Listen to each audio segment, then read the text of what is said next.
La Fédération française de natation présente Entre les lignes, le podcast qui vous plonge dans les coulisses de la natation et de ses acteurs, entretiens, reportages pour en savoir plus sur les dessous des 5 disciplines olympiques, parcours, anecdotes, tranches de vie sont au programme de votre nouveau rendez-vous. Retrouvez également toute l'actualité de vos sports préférés dans le mensuel Natation Magazine et sur le site www.ffnatation.fr.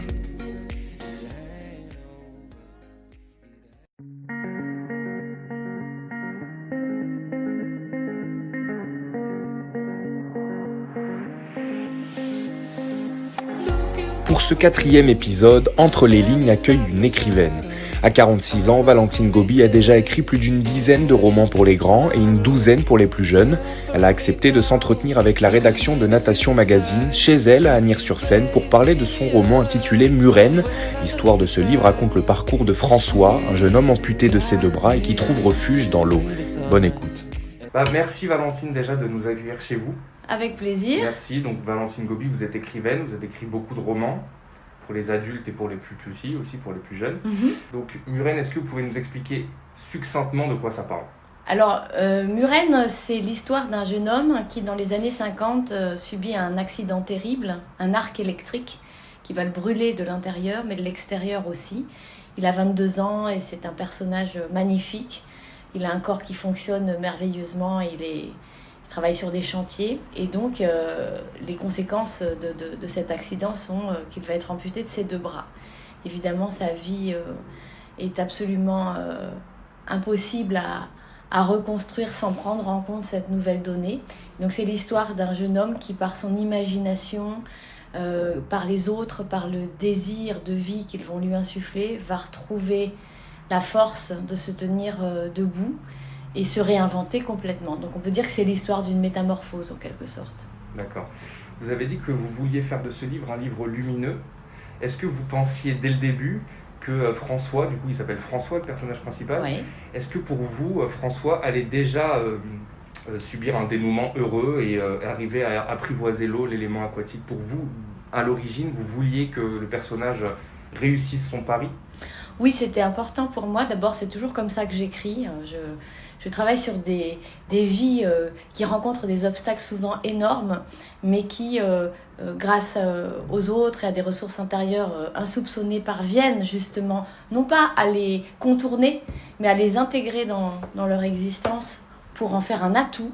Et moi, j'ai été inspirée pour ce livre par un personnage réel qui s'appelle Zheng Tao, qui est un nageur paralympique formidable, chinois, qui est un champion du monde aussi. Il a gagné la médaille d'or olympique au 100 mètres nage libre aux Jeux de Rio. Et j'ai eu la chance de voir cette compétition par hasard à la télévision. Ce corps m'a terriblement impressionnée. J'avais d'abord vu un corps déficient et manquant, mais pendant les 15 secondes de course, il s'est métamorphosé en poisson sous mes yeux. Et donc j'ai vu finalement un être complet et magnifique. C'est cet itinéraire, moi, que je voulais raconter. Ce changement de regard que j'ai eu en 15 secondes, j'imagine que pour lui, il a pris des années. C'est un jeune homme sans bras qui est dans cette piscine aussi à l'aise que n'importe quelle créature aquatique qui y serait née. Et c'était l'itinéraire que je voulais pour mon personnage. L'eau va avoir un rôle à jouer qui est fondamental, bien sûr, et c'est la naissance des Jeux paralympiques qui débutent dans ces années-là, dans les années 50, qu'on va voir à travers ce personnage. Je passe en 56. Zheng Tao, quand vous l'avez vu, j'imagine que c'était dans la nuit. C'était dans la nuit, alors, avec le décalage horaire. La première question... Qu'est-ce que vous faisiez à cette heure-ci devant la télé déjà ? Alors, je connais rien aux Jeux paralympiques à cette époque-là. En fait, j'ai une commande à l'époque de chroniques par France Culture sur l'actualité internationale et je me sens incapable de traiter des sujets comme la guerre en Syrie, les réfugiés. Et donc, je me concentre, on va dire, sur les actualités dites périphériques dans les journaux et je vois les Jeux paralympiques.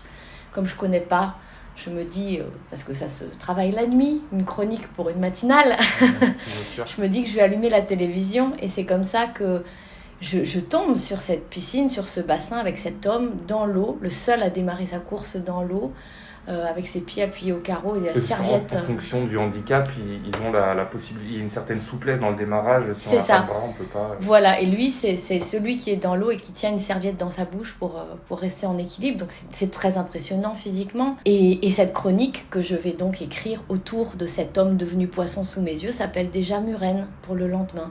Donc c'est vrai, quelque chose d'étrange se passe dans cette nuit-là que j'ai pas vu venir, qui m'ouvre les yeux sur une réalité que j'ignorais complètement et qui va engager, après cette chronique-là, et je ne le soupçonne pas encore, 3 ans de travail, de recherche et d'écriture passionnant pour découvrir un univers que je ne connaissais pas du tout. Alors, une fois que vous avez eu l'idée de créer d'écrire plutôt, tout simplement, qu'est-ce qui vous êtes passé par quel cheminement en fait? Vous êtes d'abord renseigné sur la natation, le handisport, l'aspect médical, l'aspect humain, vous avez directement rencontré des handicapés, comment ça s'est passé? En fait, j'imaginais dans mon scénario au départ un homme qui aurait un accident, qu'on verrait dans le roman, et qui se réveillerait sans ses bras. Et là commençait vraiment son histoire. On était tout de suite dans l'idée d'une réinvention du corps, donc j'ai commencé par me documenter plutôt sur le handisport et sur l'univers de la piscine, aussi bien aujourd'hui, parce que les techniques de nage... continuent à avoir du sens. Elles évoluent, mais c'est la façon dont un corps se plonge dans l'eau en 56 et aujourd'hui, ça n'a pas changé. Donc, directeur de natation de la fédération, Jean-Michel Westerlink, et puis j'imaginais, j'ai beaucoup lu de documents aussi, à la Bibliothèque nationale, à la fédération, et puis j'imaginais rencontrer des personnes handicapées, pas forcément des gens qui n'avaient pas de bras, mais toutes sortes de handicaps, parce que le rapport à cette matière nouvelle qu'est l'eau se pose pour tous, Certains ne savaient pas nager d'ailleurs avant de s'immerger dans le handisport. Mais je me suis très vite rendu compte, et à ma surprise, que en fait, non, mon personnage ne pourrait pas se réveiller littéralement sans bras et cicatrisé, parce que dans les années 50, il n'y avait pas de coma artificiel. Et donc, j'allais devoir, dans la chambre d'hôpital, être avec mon personnage, mais aussi tous les soignants, et observer chacun de leurs gestes et la façon dont ils allaient, en pleine conscience de ce patient, le faire passer de ce corps quasi mort à un corps vivant. Et plus que vivant biologiquement, un corps désirant, c'est-à-dire qui a envie de vivre. Est-ce que vous avez choisi à dessein de raconter l'histoire d'un personnage qui justement était à la fleur de l'âge, avait 22 ans, avait un corps splendide comme vous le dites, etc. Est-ce que justement ça permettait de mettre encore plus de profondeur sur le combat qu'il allait mener, puisque quelqu'un qui, je sais pas, un corps, on va dire, tous les corps sont beaux mais on se comprend, est-ce que le fait de mettre justement en valeur son corps avant le drame, c'était important pour vous? Oui, c'était important parce que je voulais qu'on ait vraiment conscience de l'énormité de la perte.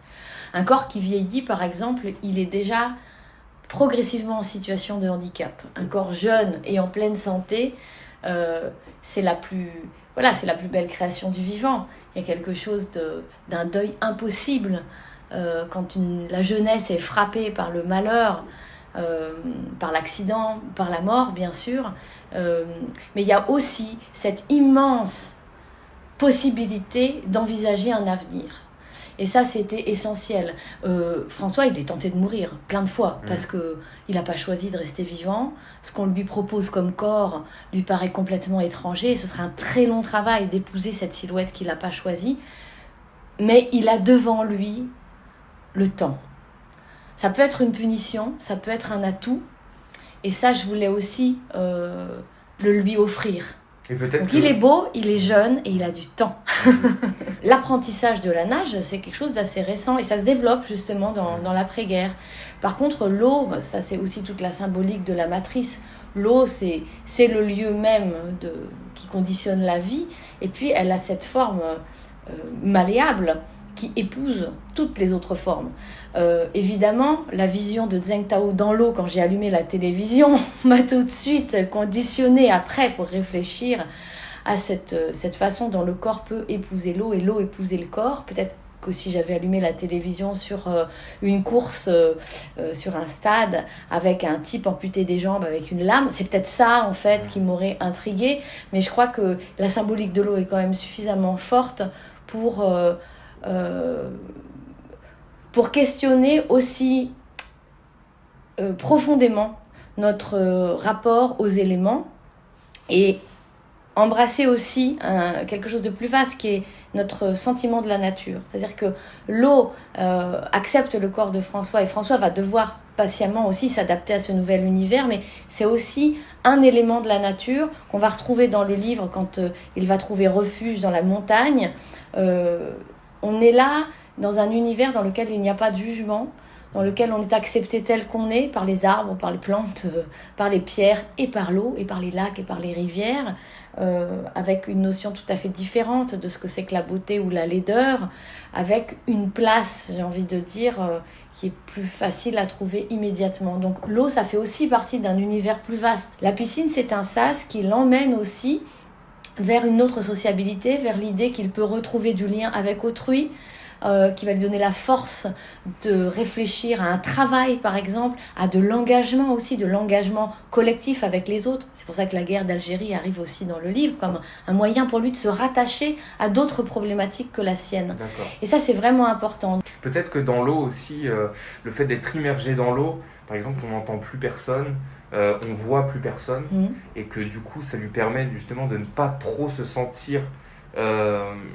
on va dire, je sais pas, rattaché à ces gens-là qu'il n'aime pas et qu'il rejette au début. Mais c'est un milieu qui justement, permet d'être tout seul. Dès qu'il ouvre, c'est une des scènes du livre, dès qu'il ouvre les yeux sous l'eau, ce qu'il voit, c'est des moignons, c'est des bouts de jambes, et donc,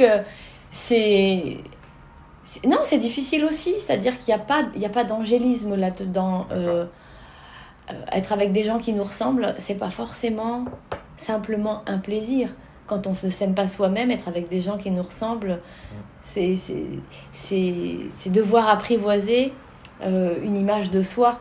C'est un miroir assez difficile à triste accepter. au début. Voilà. Donc, c'est vrai que toutes les sensations de l'eau vont l'aider à accepter cet environnement, cette communauté. Il va finir par s'y trouver très bien. Mais ça aussi, ça n'est pas facile. En fait, rien n'est facile. Tout est conquête, tout le temps. Et c'est ça aussi que je trouve impressionnant dans le parcours des personnes comme ça qui ont subi des accidents terribles et qui se retrouvent en situation de handicap, c'est que rien n'est donné, hein. Rien n'est donné. Et c'est vraiment des itinéraires de courage que je trouve justement lumineux en soi, parce que comme rien n'est donné et que tout est à acquérir, la sensation de l'effort est permanente. Ça n'empêche pas ces personnes, évidemment, de trouver une place. Mais c'est très long, tout est long. Même quand on est avec les siens, c'est difficile. Bien sûr. Oui, parce qu'ils ont une perception différente de nous, et puis on peut aussi anticiper leur perception de nous-mêmes et se dire qu'ils vont en avoir une, et donc du coup nous-mêmes être plus naturels avec eux. Peut-être que c'est... Enfin, il y a beaucoup de choses qui rentrent en compte, j'imagine. Oui, puis nous, on a aussi un regard qui est conditionné. On ne sait plus comment regarder les gens les plus différents. On devrait pouvoir les regarder sans gêne, et on a toujours peur en fait de les stigmatiser par notre regard, qui est aussi finalement le regard en fait une reconnaissance. Et si on ne reconnaît pas l'autre, il n'existe pas. Donc c'est difficile. Ça, c'est des questions que j'ai beaucoup travaillées dans mon roman jeunesse L'Anguille, parce que le regard des enfants est beaucoup moins policé par l'éducation, et donc la question se posait un petit peu autrement. Mais pour François, qui est dans un monde adulte, où on a appris justement à regarder les gens en ne les mettant pas en position de gêne, il y a aussi ce risque de l'indifférence et de la néantisation de l'autre. Est-ce que vous avez eu des retours de personnes handicapées qui se sont peut-être retrouvées dedans, ou eu des échos des gens qui, voilà. Oui, de toute façon, j'ai travaillé pendant 3 ans avec plein de gens qui sont directement concernés par la question. Hein. Des athlètes de l'époque, des années 50, des athlètes actuels, des gens qui ont pratiqué différents sports, pas uniquement la natation. Et moi, qui travaille beaucoup donc avec des témoins quand j'écris, je suis toujours en grande complicité avec eux. C'est-à-dire que certains ont lu même au moment où j'écrivais, parce que j'avais besoin de leur regard à ce moment-là. Je ne voulais pas m'engager dans des pistes qui pouvaient sembler trop éloignées de leur expérience. Mais de toute façon, ont tous eu le livre entre les mains, parfois même avant sa publication, parce que j'avais besoin de ce retour. Donc des entraîneurs, des personnes handicapés, des gens qui ne sont plus, qui sont plus des sportifs aujourd'hui, mais qui l'ont été, ont tous eu le livre entre les mains, et à ma grande joie, l'ont tous On l'ont tous beaucoup apprécié, s'ils sont beaucoup retrouvés. D'ailleurs, je les ai vus sur des événements après, quand je suis allée en librairie, en médiathèque, sur des festivals, ils sont venus. Donc ça, c'est magnifique. Bien sûr. Ils m'ont beaucoup appris. Donc je suis contente de pouvoir rendre quelque chose dans lequel ils se reconnaissent. Ouais. C'est là que les livres ont leur utilité. Parce que souvent, un livre, c'est quelque chose de personnel, un petit peu comme un ermite, où on aime bien lire tout seul. Mais ça la pratique de la lecture, ouais. Moi, je suis pas une écrivaine du tout. Je suis pas une écrivaine recluse. D'accord. C'est mon grand problème en ce moment avec ces histoires de confinement, c'est que moi, je vais rencontrer des gens, je vais faire des recherches, je vais sur le terrain, et là, je me retrouve un peu coincée. Il y a Internet, mais ça suffit pas. Parce que vous êtes actrice, c'est-à-dire que vous écrivez. En fait, vous êtes active, en fait. Mais je veux dire, quand quelqu'un reçoit ce que vous lisez et qu'il le lit, je pense que dans la majorité des cas, il préfère le lire tout seul dans son canapé plutôt qu'avec plein de gens et le lire en même temps qu'eux. Oui. Pourtant, ça a une résonance après, une fois qu'on l'a lu. Mais moi, c'est ce que je trouve vachement beau dans la lecture. Je suis une lectrice aussi, je ne suis pas seulement une écrivaine. Avant toute chose, j'ai été d'abord une lectrice. C'est ce voyage, c'est vrai, que permet la littérature dans des univers qu'on ne connaît pas.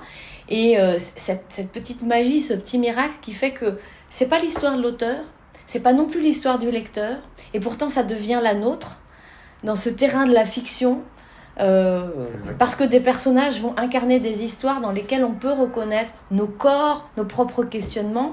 François, il a l'air très différent de nous, de vous, de moi, mais en fait, c'est nous parce que c'est un être manquant, c'est un être déficient, c'est un être qui doit se réinventer. Tout ça, ça fait partie de nos vies. Et donc, c'est pas mon histoire, c'est pas non plus celle du lecteur. Et pourtant, quelque chose d'universel nous questionne et fait que nous partageons, au-delà de nos solitudes, peut-être dans notre pratique justement de la lecture, des réflexions très fortes.